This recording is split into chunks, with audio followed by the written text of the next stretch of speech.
Hello दोस्तों, पवन teaching centre में आपका स्वागत है। पेन पेपर हाथ में है, 10th के हिस्ट्री के बुक साथ में है, तो बने रहे पवन टीचिंग सेंटर के साथ है। हम लोग इसके पहले पढ़ चुके थे। इसका हो गया पार्ट 1 और पार्ट 2। हम लोग इसके चलेंगे पार्ट 3 के बारे में।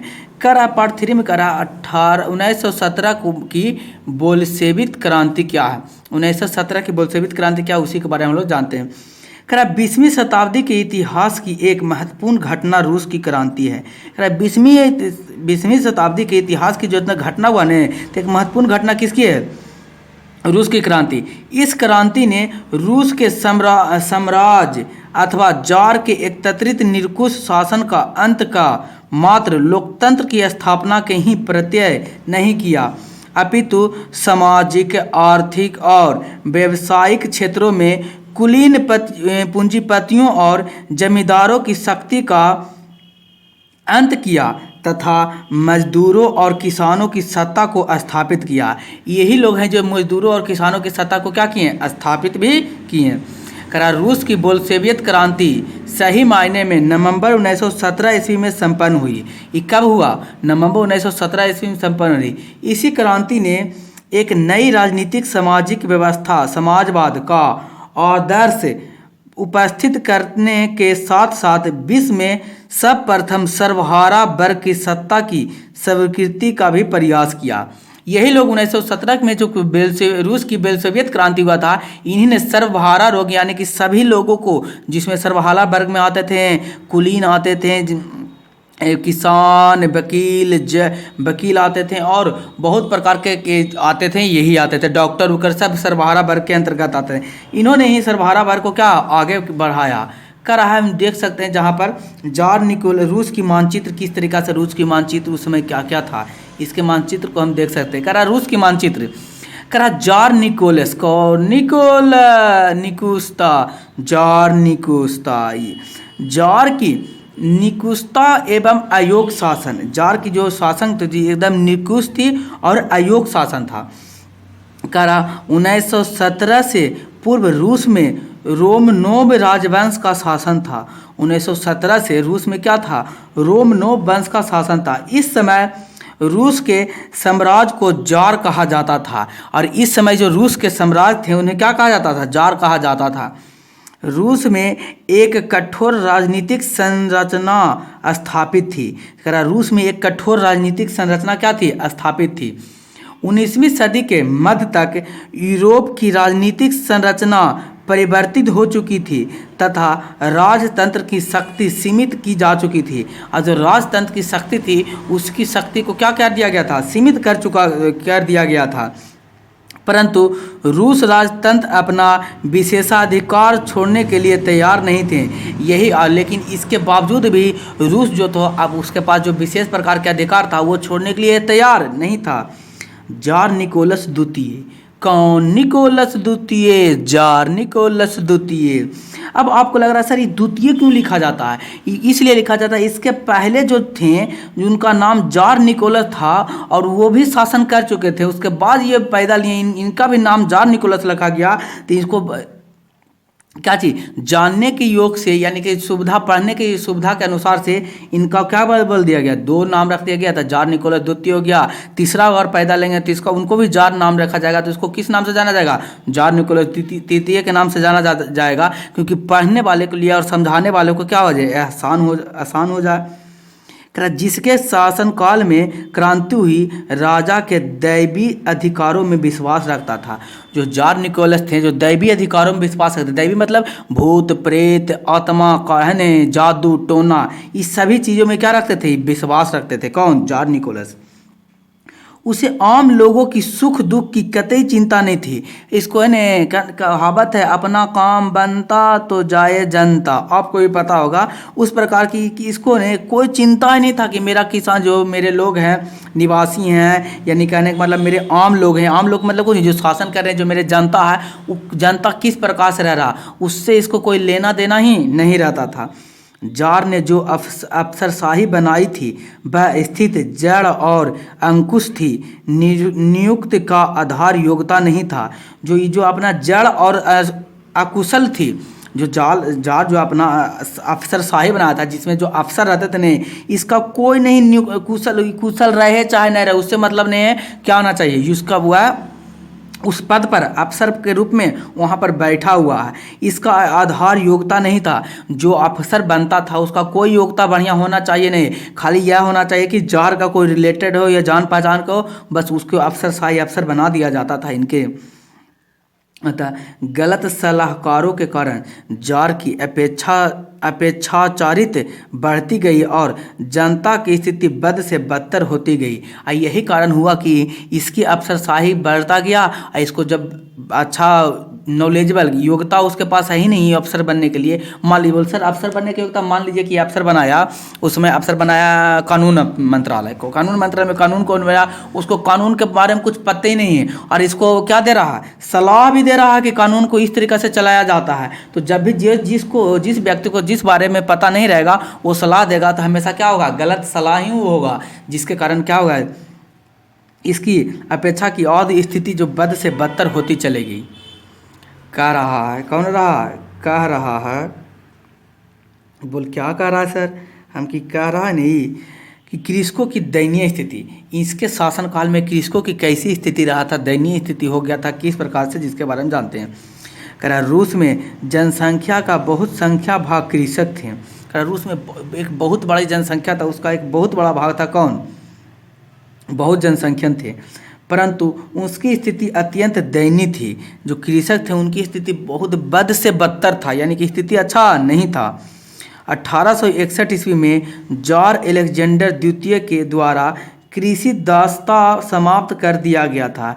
इसके द्वारा जो क्या था, कृषि दास्ता को क्या कर दिया गया था, समाप्त कर दिया गया था, परंतु इससे किसानों की स्थिति में कोई सुधार नहीं आया था। लेकिन इससे इनके किसानों की जो स्थिति जब बदतर खराब हो था, उस स्थिति में कोई सुधार नहीं आया था। उनके खेत बहुत छोटे थे कि जिन पर वे पुराने ढंग से खेती करते थे।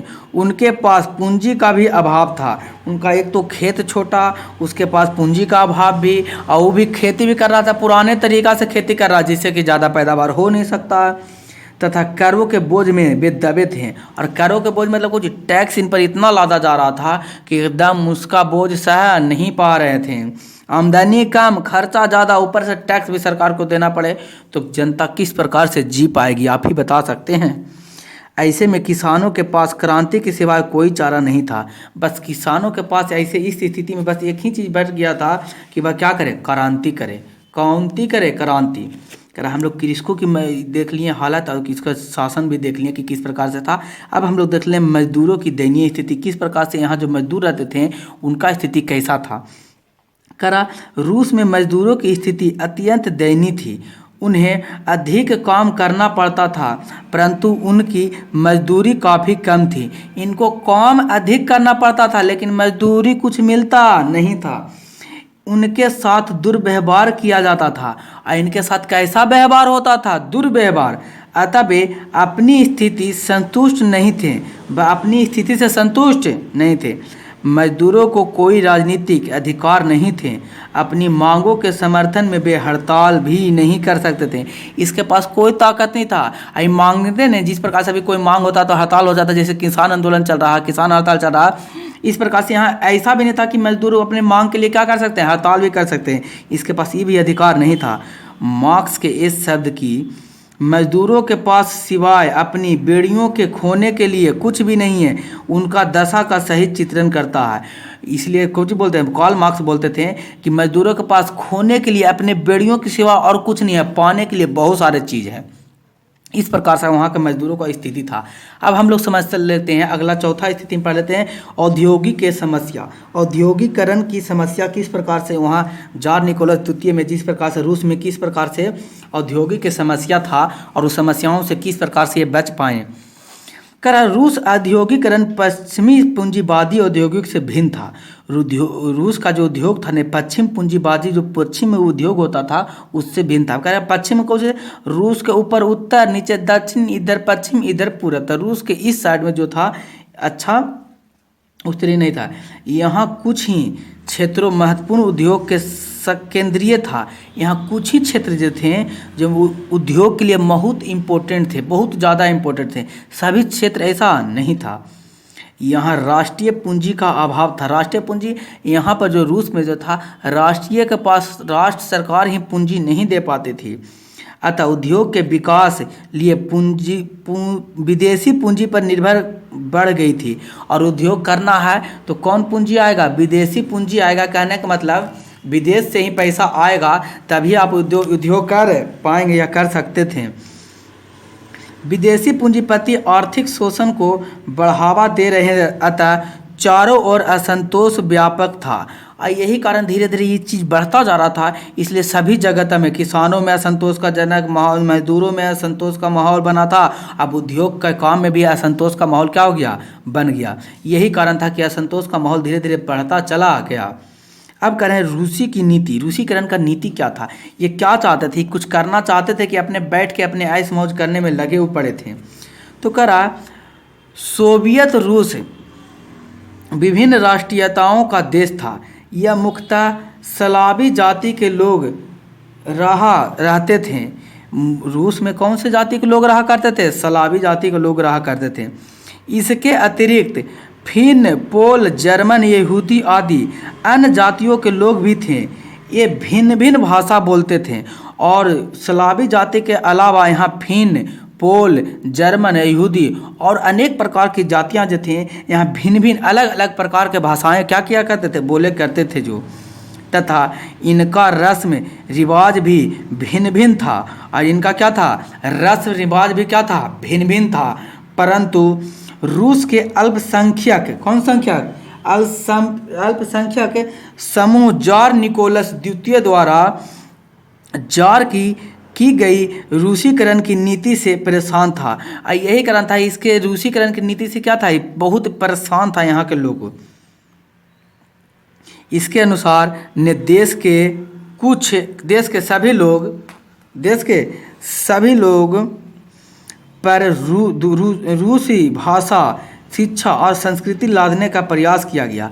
अब अलग अलग देश के लोग थे, अलग अलग भाषा बोलते थे, अलग अलग रहना तरीका था। लेकिन यहाँ के रूस के लोग कहते थे कि आपको यही भाषा, यही धर्म मानना पड़ेगा, यही भाषा बोलना पड़ेगा और यहीं के संस्कृतियों का पालन करना पड़ेगा। इसका दबाव था। इसी अल्पसंख्यकों में हलचल मच गई। और यही कारण हुआ कि इस अल्पसंख्यक में क्या मच गया? हलचल मच गई, खलबली मच गई। 1863 ईस्वी में इस नीति के विरुद्ध पोलो ने विद्रोह किया। उनका निर्दयतापूर्वक दमन किया गया। इस प्रकार रूसी राजतंत्र के प्रति उनका आक्रोश बढ़ता रहा। और यही कारण कि रूसी के प्रति इनका आक्रोश क्या धीरे धीरे बढ़ता रहा, बढ़ते चला गया इनका आक्रोश। फिर कह रहा है विदेशी घटनाओं का प्रभाव। इनके देश पर विदेशी घटनाओं का प्रभाव पड़ा। और कौन कौन से प्रभाव थे जिसके बारे में हम लोग जानने का प्रयास करते हैं। करा क्रीमिया का युद्ध। किसका युद्ध? क्रीमिया का युद्ध। करा रूस की क्रांति में विदेशी घटनाओं की भूमिका अत्यधिक महत्वपूर्ण थी। इम्पोर्टेंस था। विदेश में जो घटना घट रहा था वो रूस में भी उसका प्रभाव पड़ रहा था। ये घटना बहुत ही इम्पोर्टेंट था। सर्वप्रथम क्रीमिया के युद्ध में रूस की पराजय ने उसे देश में सुधार युग आरंभ कर दिया। जब रूस ने क्रीमिया से युद्ध किया और क्रीमिया जीत गया और क्या रूस हार गया, इसी समय इसका सुधार करने का प्रस्ताव आरंभ हो गया। तत्पश्चात 1904 से 5 में रूस जापान युद्ध ने रूस में पहली क्रांति को जन्म दिया। जन्म दिया और अतः प्रथम विश्व युद्ध में बोल्शेविक क्रांति का मार्ग क्या हुआ? बोल्शेविक क्रांति का मार्ग प्रस्तावित हुआ प्रथम युद्ध में। कह रहा कि बोल जापान का युद्ध क्या था जिसके बारे में हमको बता दीजिए। तो कह रहा जापान का युद्ध क्या जो था ये देखते हैं। जापान से पराजय तथा 1905 की क्रांति। प्रथम बार जापान से क्या हुआ था? पराजित हुआ था। कौन पराजित हुआ था? रूस पराजित हुआ था। कब हुआ था? 1905 में। कब? इसी के लिए 1905 की क्रांति के नाम से भी इसे जाना जाता है। 1905 के ऐतिहासिक रूस जापान युद्ध में रूस बुरी तरह पराजित हुआ था। रूस बुरी तरह से क्या हो गया था? हार गया था। इससे पूर्व निरंकुश जारशाही विभिन्न मोर्चों पर अपनी विफलताओं को रूसी जनता ने छिपाती रही। और यहाँ क्या हुआ, रूसी जनता जो था ये विफलताओं जो था इस विफलताओं को क्या होते रहा, छुपाती रही। लेकिन उनके लिए सुदूर पूर्व की पराजय को जनता से छिपाना मुश्किल था। यानी छिपाना मुश्किल था सुदूर पूर्व से। बोल सर आप तो कह रहे हैं कि छुपा लिया, लेकिन पूर्व से छुपाना क्यों मुश्किल था? क्योंकि ये रूस यहाँ तक है, यहाँ पर क्या है, जापान है, और यहीं पर हार गया जापान से, तो यहाँ पूर्व में है, तो पूर्व में क्या किसी को छुपा सकता है? नहीं, इसको तो पता चलेगा कि वो रूस क्या कर दिया, जापान हरा दिया है, इस पर क्या कर रहा है। अब हरा गया है तो यहाँ के लोग जानते हैं, तो धीरे धीरे लोग देश में भी ये बात फैलेगा, कितना ही छुपाएगा, फिर भी धीरे धीरे पूरे रूस में क्या हो गया, ये बात धीरे धीरे फैल गया। क्या छिपाना मुश्किल था। बच्चे कूचे खूचे फटेहाल सैनिक जब वापस लौटे तो सारा देश स्तंभ था। जब जो वहाँ के सैनिक तो था, बचे उचे लूटे, जैसे भी बच कर बचे, अब फटे हाल में था, हालत बेहाल था। आपका क्या होगा, आपका हाल क्या होगा, जनाबे आली वाला हाल था उनका। जब महानता का भ्रम टूटा चुका था, और उसके देश में जो था कि रूस बहुत महान था, इसका भ्रम क्या हो गया था, टूट गया था, वहाँ के जनताओं के भी टूट गया था। रूस एशिया के छोटे से देश में से पराजित हुआ था, और रूस जो एशिया के एक छोटा सा देश, नन्हू से मुन्नू सा जो जापान है, उससे रूस पराजित हो गया था। रूस जो क्या बहुत बड़ा देश है। वस्तुतः इस पराजय के कारण 1905 में रूस में क्रांति हो गई, और यही पराजय के कारण रूस में क्या हो गया, क्रांति हो गया। 9 जनवरी 1905 को लोगों को समूह रोटी दो के नारे के साथ सड़कों पर प्रदर्शन करते हुए सेंट पीटर्सबर्ग स्थित महल की ओर जा रही थी। इन्होंने नारा लगाया, मुझे क्या दो, रोटी दो, कौची दो, रोटी दो के नारा लगाते हुए इनके पीछे पीछे जा रहे थे। परंतु जार की सेना ने इस निहत्थे लोगों पर गोलियां बरसाई, जिसमें हजारों लोग मारे गए। लेकिन क्या जार की जो सेना थी, जार का वहाँ का राजा जो हुआ करता था, इसने क्या किया, निहत्थे लोग पर, जो वहाँ के लोग जो रैली में निकले थे कि हमको क्या दो, रोटी दो, रोटी दो, रोटी दो, उस पर क्या क्या चलवा दिया, गोलियां चलवा दिया। और जैसा ही गोलियां चलवाया, बहुत सारे लोग वहाँ मारे गए। 22 जनवरी पुराने कैलेंडर में 9 जनवरी होता है, अब नया कैलेंडर में कहो 22 जनवरी। पुराने कैलेंडर में 9 जनवरी 1905 को खूनी रविवार, लाल रविवार के नाम से जाना जाने लगा, क्योंकि रविवार का दिन है जहाँ के यहाँ रोटी दो का नारा लगा था। और क्या था, यहाँ जार निकोलस के जो सैनिक थे, जो गोलीबारी कर दिया निहत्थे लोगों पर, जिससे क्या उनका बहुत सारे मर गए, इसलिए इसको खूनी रविवार या लाल रविवार के नाम से जाना जाने लगा। इस नरसंहार की खबर सुनकर पूरे रूस में सनसनी फैल गई। यह बात जब पूरे रूस में फैला ने, तो पूरे रूस में तो क्या हो गया, गुस्सा का माहौल बन गया। इस क्रांति में किसानों की व्यापक भागीदारी हुई, अतः अंत में सरकार झुक गई तथा 1905 में, यही कारण है कि सरकार को क्या पड़ना, झुकना पड़ा। और 1905 में, किसमें, 5 में ड्यूमा में दिख रहे हैं इस तरीक़ा से झुक कर क्या हुआ यहाँ पर। 1905 ईस्वी में एक प्रतिनिधित्व संख्या ड्यूमा का गठन हुआ। कौन माँ, ड्यूमा का गठन हुआ। परंतु 1906 ईस्वी तक जैसे ही क्रांति की शक्ति कमज़ोर हुई, रूसी राजतंत्र ने ड्यूमा के कुछ अधिकार छीन लिए गए। इनके ड्यूमा का कुछ अधिकार जो था क्या कर लिया गया, छीन लिया गया। यद्यपि 1905 की क्रांति विफल रह गई, यही कारण हुआ कि 1905 की क्रांति को क्या हो गया, विफल रह गई। परंतु भीतर ही भीतर आग सुलगती रही, और ये भीतर भीतर क्या होते रहा, आग सुलगते रहा, जो 1917 ईस्वी में एक महान क्रांति के रूप में प्रकट हुआ। यही जो 1917 के रूप में क्या हुआ, एक महान क्रांति के रूप में क्या हुआ, प्रकट हुआ। सतवां पॉइंट कह रहा कि साथ में रूस में मार्क्सवाद का प्रभाव तथा बुद्धिजीवियों का योगदान। रूस में मार्क्सवाद का क्या प्रभाव पड़ा, अब बुद्धिजीव किस प्रकार से बुद्धिजीवियों का योगदान रहा, जिसके बारे में हम लोग जानते हैं। कह रहा रूस की क्रांति से पूर्व एक वैचारिक क्रांति भी देखी जा सकती थी। लियो टॉल्स्टॉय, कौन टॉल्स्टॉय, लियो टॉल्स्टॉय रचना War and Peace, War and Peace की रचना लेखक कौन है, लियो टॉल्स्टॉय की किताब का नाम क्या है, वॉर एंड पीस। दोस्तावेस्तिक दुर्गनेब जैसे चिंतक इस नए विचार को प्रोत्साहन दे रहे थे। रूस के औद्योगिक मजदूरों पर कार्ल मार्क्स की समाजवादी विचारकों का पूर्ण प्रभाव था। मार्क्सवादी ने मजदूरों के बीच काम करना शुरू कर दिया था। ये जो मार्क्सवाद थे, ये मजदूरों के बीच काम करना क्या कर दिए थे, शुरू कर दिए थे। सर्वहारा वर्ग किसे कहते हैं? समाज का वैसा वर्ग जिसके किसान, मजदूर एवं आम गरीब लोग आते हैं, उसे कौन वर्ग कहते हैं? सर्वहारा वर्ग कहा जाता है। तथा उनका संगठन भी बढ़ रहा था। धीरे धीरे इनका संगठन क्या हो रहा था? बढ़ते जा रहा था। रूस का पहला समाजवादी प्लेखनावो था, जो रूस में जारशाही की निरंकुशता समाप्त करके समाजवादी व्यवस्था की स्थापना करना चाहता था।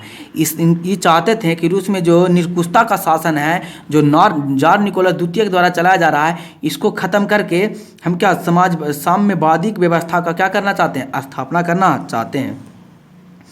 उसने 1898 ईस्वी में रशियन सोशल डेमोक्रेटिक पार्टी की स्थापना की। क्या चीज़ की स्थापना की? रशियन सोशल डेमोक्रेटिक पार्टी की स्थापना की। यह समाजवादी दल पूर्ववर्ती था।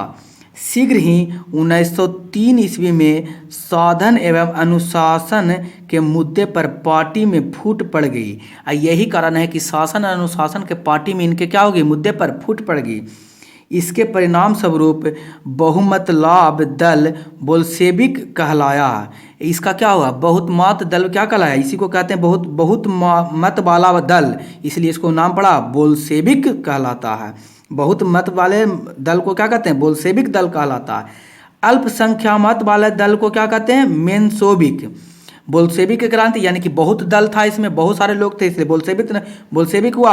अल्पसंख्यक यानी कि ज़्यादा इसमें मत नहीं था इस दल को, जिस दल में ज़्यादा सपोर्ट नहीं था, उसे क्या कहते हैं? मेनशेविक दल कहते हैं। मेनशेविक मध्यवर्गीय क्रांति के पक्षधर थे। जो मेनशेविक जो कम दल इसमें था, जो क्या थे? मध्यवर्गीय, जो बीच वाला, न तो ज़्यादा अमीर न तो ज़्यादा गरीब, बीच वाला को क्या कहते थे? ये मेनशेविक दल थे। पर बोल्शेविक सर्वहारा क्रांति के पक्षधर थे। आई जो गरीब बोल्शेविक तो जो थे, जो किसका? सर्वहारा मतलब कुछ किसान मजदूर और आम पब्लिक, किसान मजदूर और आम गरीब को ही क्या कहते हैं? सर्वहारा के पक्षधर से कौन? बोल्शेविक थे। तो ध्यान देने के बाद क्वेश्चन पूछेगा मेंशेविक किसे थे? तो अल्पसंख्यक वाले दल को मेंशेविक कहते हैं, और यह मध्य वर्गीय का पक्षधर थे। और बोल्शेविक किसको कहते हैं? तो ये बहुत मत वाले दल को बोल्शेविक कहते हैं। यह जो थे किसके? सर्वहारा वर्ग के पक्षधर थे। इसके अतिरिक्त 1901 ईस्वी में सोशलिस्ट रिवोल्यूशनरी पार्टी का गठन हुआ। 1901 ईस्वी में क्वेश्चन पूछेगा सोशलिस्ट रिवोल्यूशनरी पार्टी का गठन कब हुआ? तो 1901 में। ध्यान देने योग्य बात है, स्टार वाला पॉइंट है, याद रखने वाला। जो किसानों की मांग को उठाती थी। इस प्रकार मार्क्सवादी विचारधारा से प्रभावित मजदूर एवं किसान का संगठन रूस की क्रांति एक महान कारण साबित हुआ। यही कारण है कि इसी के कारण मजदूरों के एवं किसानों को संगठन जब रूस में बढ़ा तो एक महान क्रांति हुआ। महान क्रांति को क्या नाम पड़ा? रूस की क्रांति के नाम से भी जाना जाता है। कह रहा है कि तत्कालीन कारण प्रथम विश्व युद्ध में रूस की पराजय। तत्कालीन कारण क्या था? कि प्रथम विश्व युद्ध में रूस क्या हो गया? पराजित हो गया, जिसके बारे में हम लोग जानने के प्रयास करते हैं। कहा प्रथम विश्व युद्ध 1914 से 1918 ईस्वी तक चला। प्रथम विश्व युद्ध कब से कब तक चला? तो प्रथम विश्व युद्ध 1914 से 1918 ईस्वी तक चला। इस युद्ध में रूस भी मित्र राष्ट्रों की ओर में शामिल था। इस युद्ध में, प्रथम विश्व युद्ध में जो रूस भी था, मित्र राष्ट्रों के क्या थे? शामिल थे। इस युद्ध में सामाजिक सम्मिलित होने का एकमात्र उद्देश्य था कि रूसी जनता आंतरिक असंतोष भूलकर बाहरी मामलों में उलझ जाए। इसमें इसलिए रूस शामिल हुआ था कि जो यहाँ रूस में जो क्रांति चल रहा है ने, ये क्रांति को भूलकर विश्व युद्ध में जो चलने लगे ना, वो उसमें उलझ कर रह जाए, इसलिए इसमें शामिल हुआ था। परंतु इस युद्ध में चारों तरफ रूसी सेनाओं की हार हो चुकी थी। और इसी युद्ध में, प्रथम विश्व युद्ध में भी रूसी सेनाओं को चारों तरफ क्या हो गया? हार हो गया था। न उसके पास अच्छे हथियार थे एवं न ही पर्याप्त भोजन की सुविधा थी। और रूस के जो सेना थे उनके पास न तो हथियार ही बढ़िया था और न ही क्या था, भोजन खाने के लिए बढ़िया भोजन था। युद्ध के मध्य जार निकोलस द्वितीय ने सेना का कमान अपने हाथों में ले लिया। और यही कारण हुआ कि जब हारने लगा ने तो जार निकोलस द्वितीय ने जो सेना का हेड होता है जो खुद बन के सेना बन गए। परिणाम स्वरूप दरबार में खाली हो गया। और जब दरबार में बैठना था, जिसको प्रधानमंत्री यहाँ के हैं, प्रधानमंत्री लड़ने चले जाएंगे तो प्रधानमंत्री का काम करेगा कौन।